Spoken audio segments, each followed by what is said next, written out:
There is something already moving toward you right now, not someday, not when you finally get yourself together.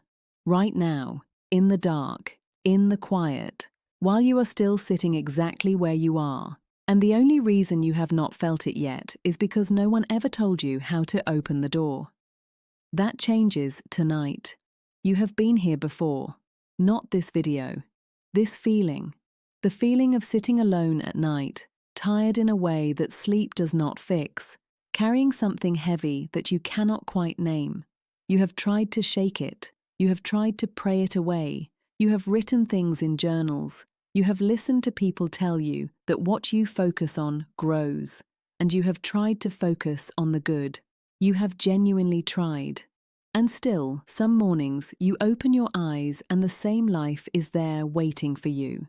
The same worry, the same quiet ache, the same gap between where you are and where you feel you were supposed to be by now.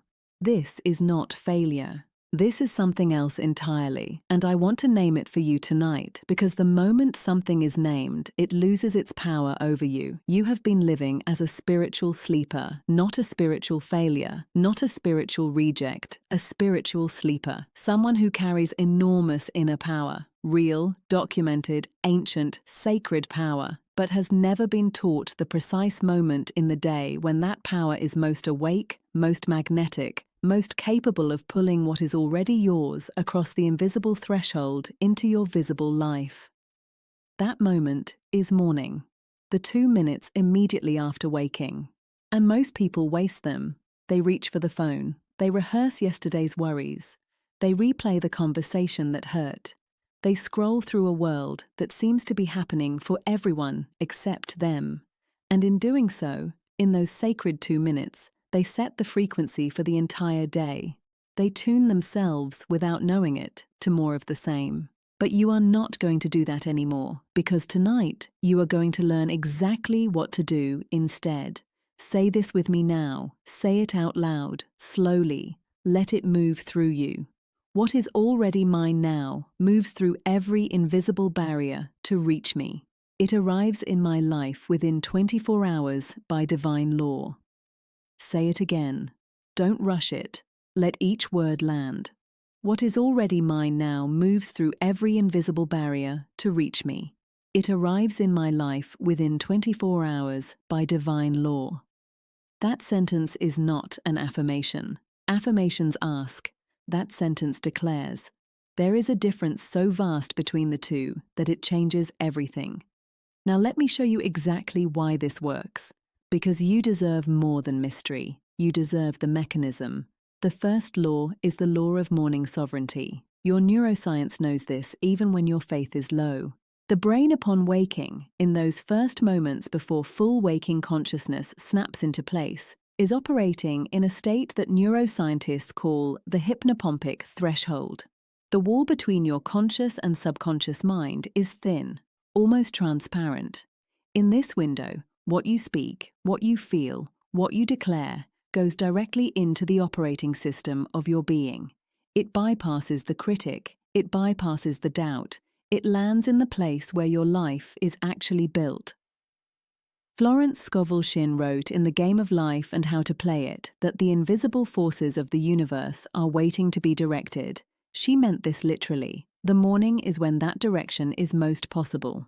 The second law is the law of invisible preparation. Joseph Murphy spent 40 years studying the space between what you ask for and what arrives.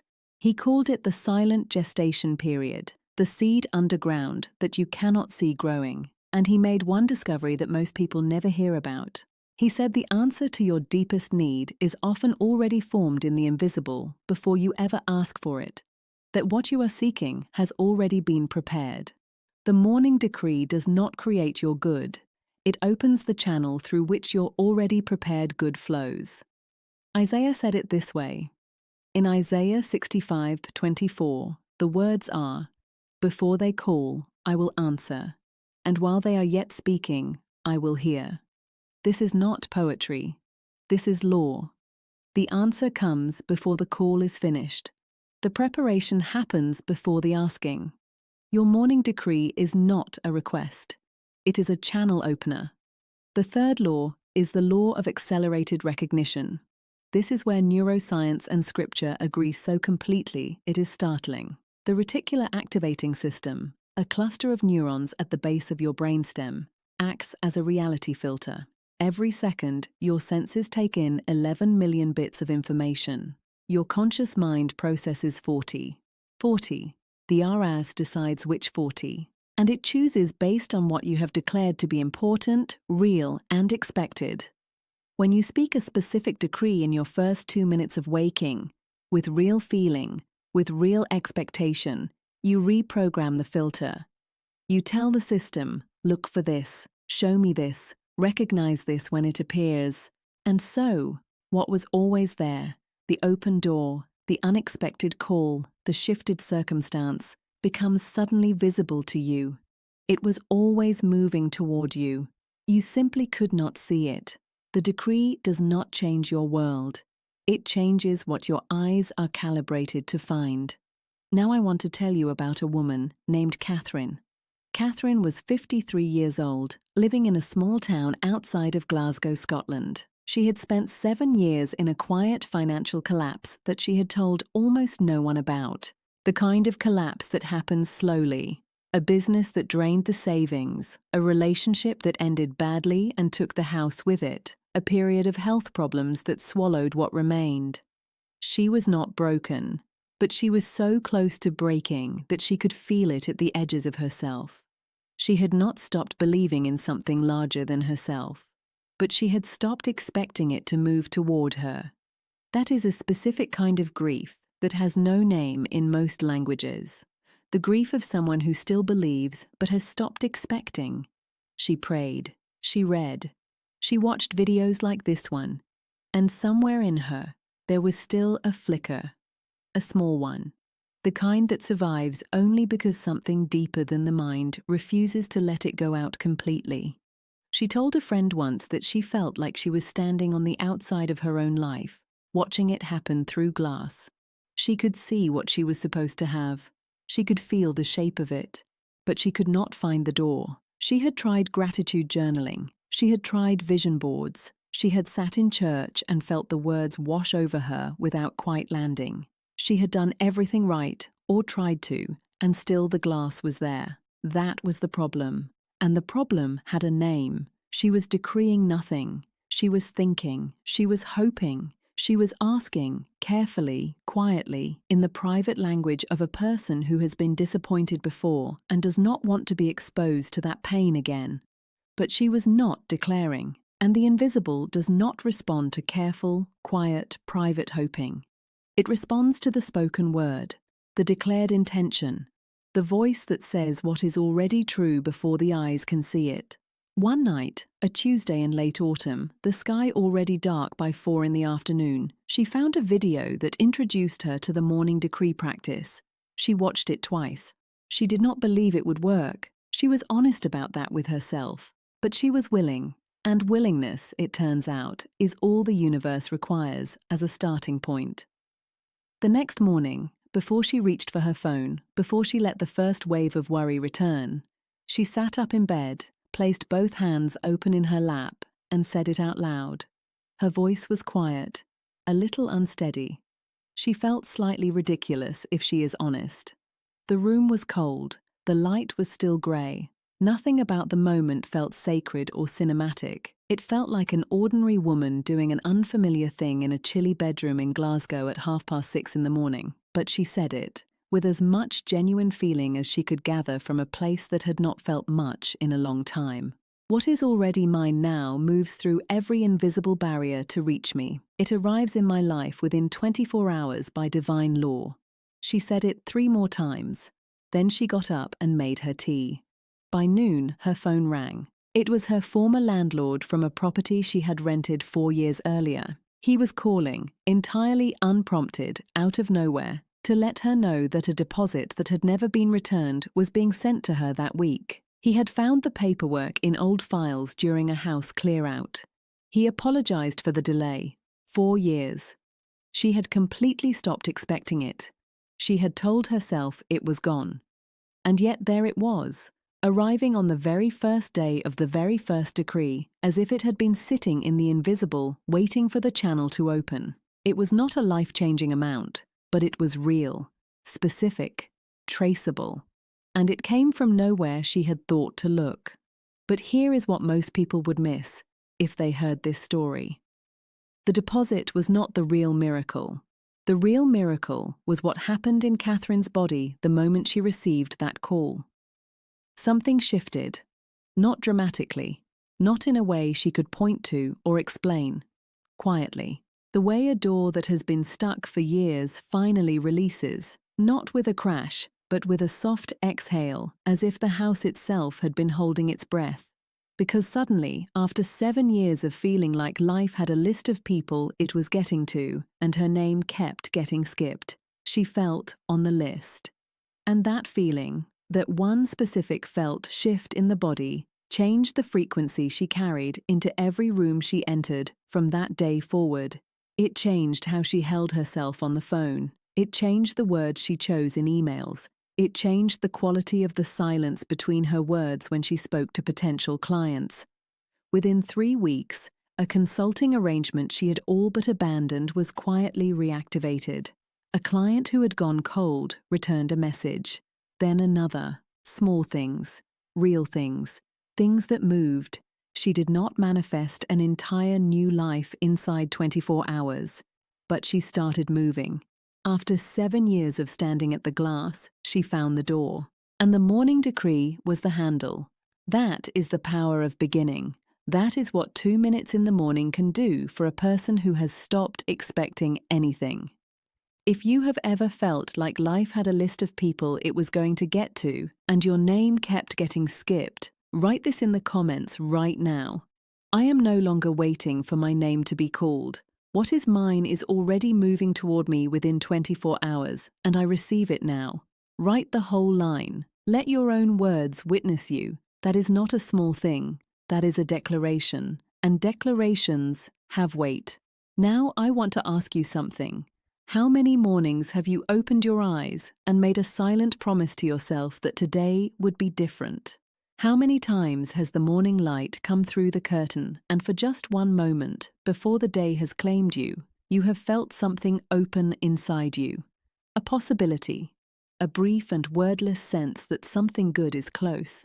And then the thoughts came in, the list, the worry, the replaying of what went wrong, and the window closed, and another day that could have begun differently began exactly the same way.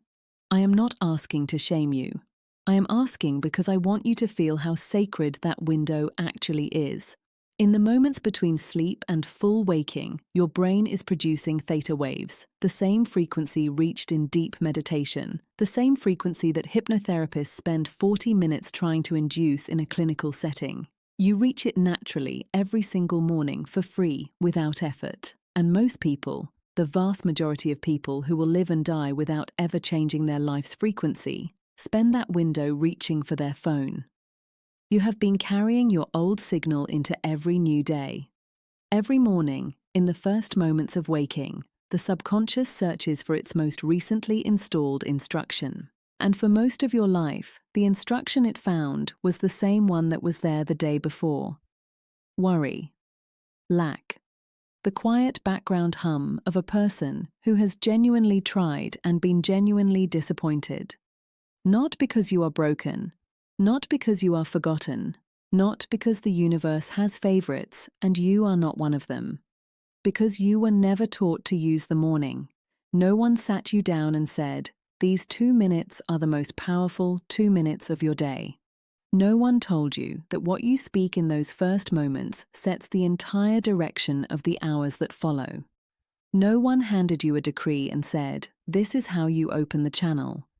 You were taught to check your messages. You were taught to worry about the weather and check the news and remember everything that needed doing. And so that is what you brought into your mornings. And your mornings gave you back exactly what you brought. Tonight, that changes. If something in the last few minutes has settled in you, not like a new idea, but like a quiet recognition of something you already knew but had forgotten, tap like, It tells me you are still open. It tells me something in you is ready. Now let me give you the exact practice. Not steps, not a checklist, a living experience, the way I want you to feel it tomorrow morning. Tomorrow, when your eyes open, before the phone, before the news, before the first thought about what needs to happen today, you are going to do one thing. You are going to sit up. Just sit up. Both feet on the floor or legs crossed, however feels natural. Place your hands open in your lap, palms facing up. This is not symbolic. An open hand is a receiving hand. The body knows this even when the mind does not. Then breathe in once, slow, deep. Let it fill the chest, and then speak, out loud, with your own voice, with as much genuine feeling as you can gather in that moment, even if it is only a small amount, even if you still have doubt. Doubt is allowed in the room. Doubt just does not get to speak. What is already mine now moves through every invisible barrier to reach me. It arrives in my life within 24 hours by divine law. Say it 4 times, no more, no less. Once for each direction, once for the life you have lived, once for the life you are entering, once for the invisible forces that heard you the moment you opened your mouth. Then sit for 30 seconds in silence. Do not analyze. Do not evaluate whether you felt something. Just sit. Let the words settle into you the way water settles into dry ground. You cannot see it happening, but it is happening. Then get up, move into your day, and watch. Not frantically, not desperately, with a quiet and almost curious expectancy, the way a person watches for a package they know is already on its way. Neville Goddard wrote, "Assume the feeling of the wish fulfilled." He did not say perform the feeling. He did not say force the feeling. Assume it. The way you assume the sun will rise. Not because you can prove it, but because the law that governs it has never once failed. Your morning decree works by the same law, not by the strength of your belief, by the consistency of your practice. Now here is your sacred challenge. For the next 7 days, not someday starting tomorrow morning, you will speak this decree 4 times each day. Once upon waking, in that first sacred window before anything else enters. Once at midday, when the day is in full motion and your faith may be tested. Once before sunset, as a signal to the subconscious that you are still in agreement. And once at the edge of sleep, when the hypnagogic threshold opens again and the last thing you speak becomes the first thing your subconscious carries through the night. 4 times each day, 7 days, 28 total declarations. This is not a suggestion. This is a sacred contract between you and the life that has been waiting for you. Isaiah 30:21 says, "And thine ears shall hear a word behind thee, saying, This is the way, walk ye in it." The word you will hear is the word you speak first. The path you will see is the path you name. Your decree is not asking for direction. Your decree is creating the conditions in which direction becomes visible. I want you to feel what is possible here, not as a concept, as a reality. You are sitting somewhere right now, a bedroom, a living room, somewhere quiet, somewhere private. And in this moment, in this exact room where you are sitting, there is already an invisible current moving toward you, not toward a better version of you, not toward a future you that has finally figured it all out, toward you. As you are, in this exact moment, with every question you still carry, with every wound that has not finished healing, with every disappointment you have not yet fully released. The current does not require your perfection. It requires only your participation. And participation begins with the voice, with the spoken word, with the ancient technology of declaration, which every tradition on earth, in every century, has recognized as the primary way that the invisible is invited to become visible. You are not behind. You are not too late. You are not the exception to the law. You are standing at the exact point of beginning, right now, in this room, in this moment, this very second. Say it one more time, slowly, with everything you have tonight. What is already mine now moves through every invisible barrier to reach me. It arrives in my life within 24 hours by divine law. Feel that. Do not move past it. Feel it. That feeling, that quiet settled, knowing that just moved through you. That is not hope. Hope lives in the future. That feeling lives in the present. That is the feeling of a person who has already decided. And decision is where everything changes. You have been waiting for a sign. You have been waiting for a confirmation. You have been waiting for something outside of you to move first so that you could safely believe. I understand that. I have been in that waiting room myself. I know how long the chairs feel in there, but the law does not work that way. The outer world does not move first. The inner world moves first, always, without exception. And the inner world moves when you speak to it, clearly, specifically, with your own voice, in your own morning. Tomorrow morning is not just another morning. Tomorrow morning is the beginning of something that has been trying to reach you for longer than you know. And the only thing standing between you and the life that has already been prepared for you is 2 minutes and 4 sentences and one decision to stop waiting for permission. This is your permission. The window before sleep tonight is still open. And as you close your eyes later, let the last thing your mind carry be this. You are not searching for something lost. You are receiving something that was always coming. The answers you need are not hidden from you. They are moving through every invisible barrier to reach you right now. It is done, not someday, not when you finally feel worthy, not when the circumstances line up perfectly, not when the doubts are all resolved. Now. What is already mine now moves through every invisible barrier to reach me. It arrives in my life within 24 hours by divine law. Joseph Murphy wrote, "The infinite intelligence within your subconscious mind can reveal to you everything you need to know at every moment of time and point of space provided you are open and receptive. You are open. You sat here tonight. You listened. You spoke. You are already different from the person who pressed play. Walk into tomorrow morning knowing that. Speak your decree before your feet fully meet the floor. And watch what the next 24 hours bring to a person who has finally stopped being a bystander in their own sacred story. If this felt like it was written for you, because in a deeper way it was, welcome home to Healing Love Space.